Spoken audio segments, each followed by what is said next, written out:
assist? Yeah, you have it. You should be good. Great. Fantastic. Well, I will take a moment to talk through this fight a little bit as the video buffers. So, the big thing in this fight is an underwater fight, which is new, cool, weird stuff. You're going to have a debuff on you that's permanent that prevents 100% healing. So that's a lot of fun. On pre-pull, you're going to get a buff that gives you unlimited breath and double swim speed. This makes you can't drown and you actually are able to do the fight reasonably. So on pull, I'll start the video now.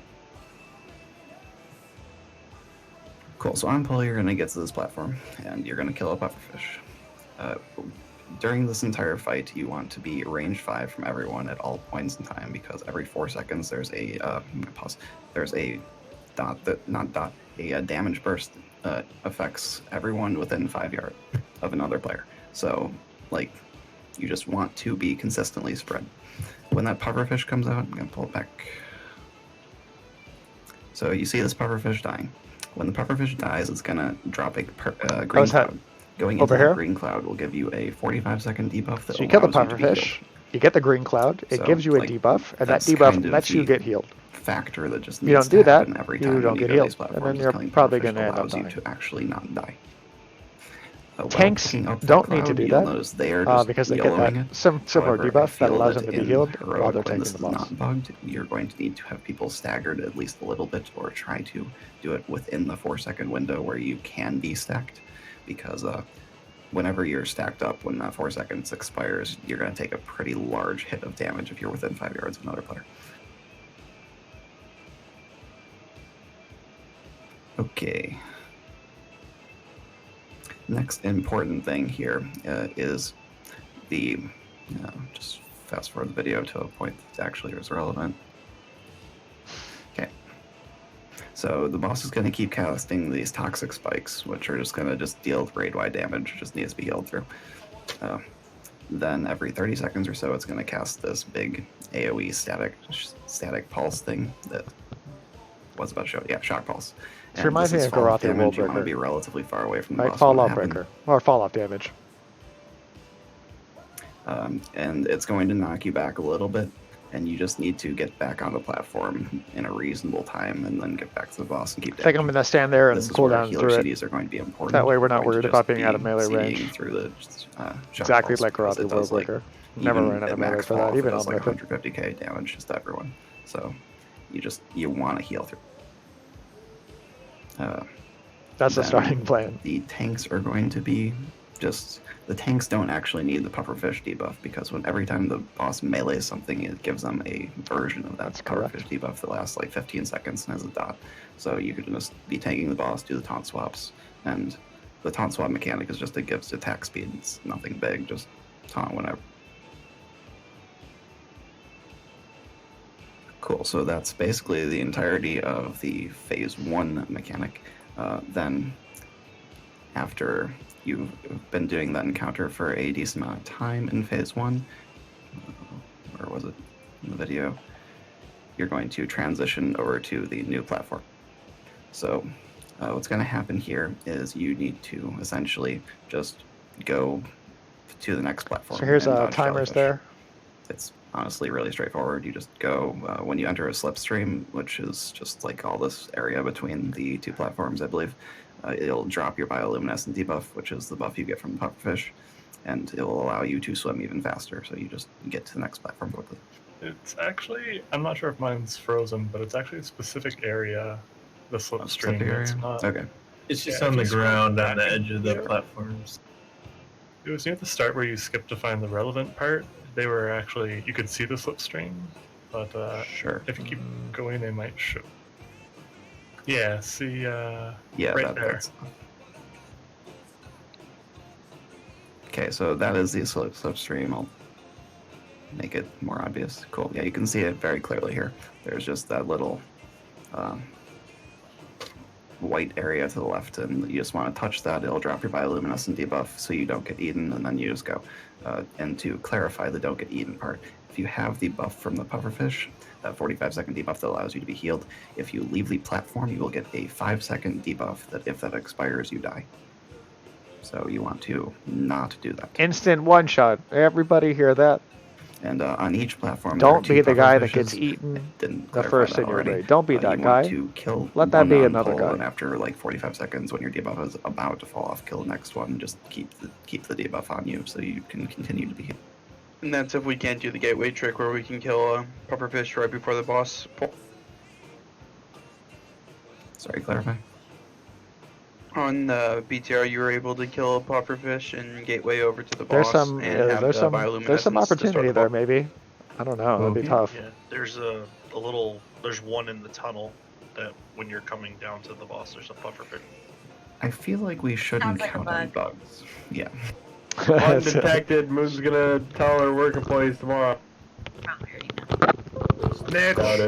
Doubt it. Oh, anyway, going back to next phase transition. After you do phase 1, you'll transition over to the next phase. See, don't be that guy. That's somebody being eaten. Don't do that. Find where in the video they actually move.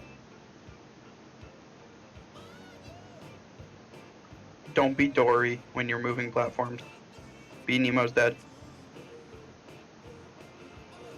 So it's the open water. If you're ever above that open water, what if we didn't see that? So not on the platform, but open water here. With that bioluminescence, you get 5 seconds, and if you're not back over here, then you're dead. Shock you and deal damage. So if you're glowing, lagging. You gotta stay on here. I'm just going to. If you go over here, you got 5 seconds, and then you're done. Video and keep talking. When the boss reaches 100% energy, he switches platforms. You have to follow him, and he's just going to do a very long cast. And while he does a very long cast, you switch platforms. You get stabilized on the next platform. You kill a pufferfish, then interrupt and start burning the boss again. The sequencing of killing the pufferfish and interrupting the boss is subject to whatever is good, but just whatever. You interrupt the boss, kill the pufferfish, and then just repeat phase 1. And realistically, that is the entire fight. You just need to kill him before he runs out of platforms, and it should not be difficult. He just rotates platforms. There's 2 platforms, and you go back and forth. Oh, sure, it's just 2. I thought there was 3. Whatever, yeah, 2. Yeah. It's 3 platforms. Oh, it is? And, yeah. I guess I was confused. To piggyback the 5-yard thing he mentioned earlier, it does include Z-axis, from what we know. So you can be up and down vertical from each other and use that as your 5 yards as well, especially in melee where there's limited room. Tanks want to be on the ground, so we couldn't be in ground healing effects, so melee if you could be just up. Sorry. Would like a week, would a week or a, like, gosh, what was the second to last boss in Old Year? Mithrax? Yeah, that one where, you know, you had the circle and it was green if you were safe. Would that work even underwater? It should. Okay. We use it for not as well.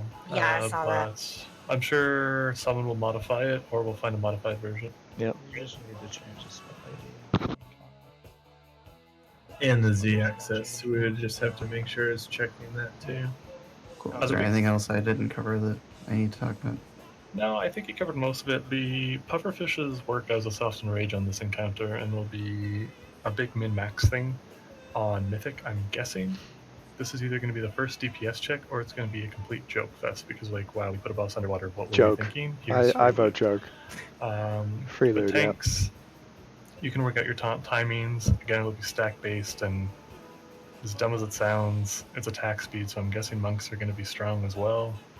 But the only way to wipe on this boss is blasting each other from not spreading properly, shitty pufferfish usage, and not crossing streams correctly. Don't be in melee, or always have a tank in melee. And it's going to take some pulls because it's underwater and it's a different environment, but it shouldn't be too difficult. Any questions? Did anyone ever test? The boss is going to be pretty easy, to be honest. I think it's an experimental boss for future stuff. To see how people do with the Z-axis. Did anyone ever test leatherworking swim speed increase things? No. So you could also use Murdog, everybody, Murdog. But you're pretty much boosted to 150 with the slipstream, so it's probably not needed. You already have 100% increased swim speed from the just buff you get at the start, then on top of that you just go faster from the slipstream. But I mean, there's things like the fishing pole. Yeah, it's an underwater boss.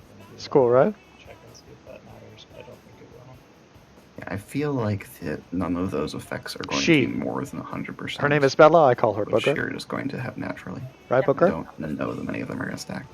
See? All right. Any other questions? I think we covered she's yeah. The last thing I'll say, so from what I remember, the phasing of the first two is like she's a 11. minute and a half. Like she's kind of a grump. Phasing is a minute and a half, and he goes to the next platform. So like pufferfish, like you said, you just use him back to back. But on the third platform, he stays there until he dies, I believe. So that one, depending on where we're at in damage, I mean, I'm sure we'll crush it. On Mythic, that'll be relevant. On Heroic, I don't think that's gonna matter at all.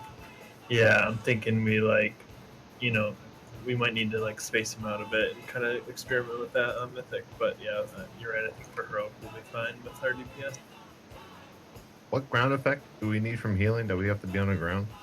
Healing rain. All right. I fucking get it. Okay. Basically, shamans and druids. Is this the real tally?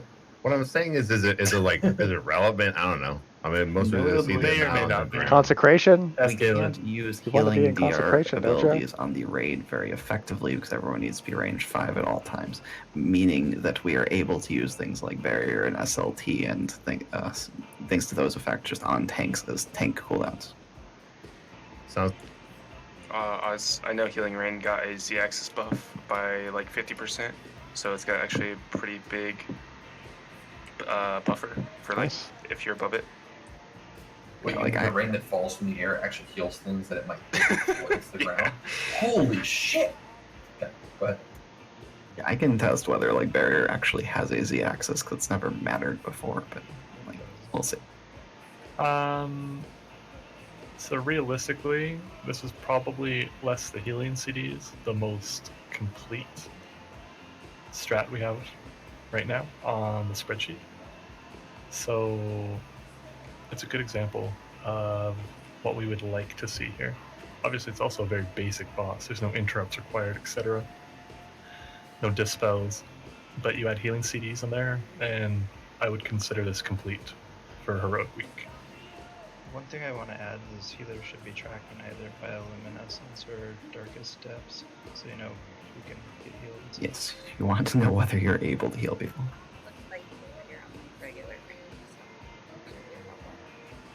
I mean, to be fair, most of them are one step away from being complete, so I shouldn't say the most complete, but small polishing needs to be done before the week, but looking good. So that's the only thing I think Scan thinks we're missing is those healing CDs already lined out in some example. Awesome. Lady Ashvane is next.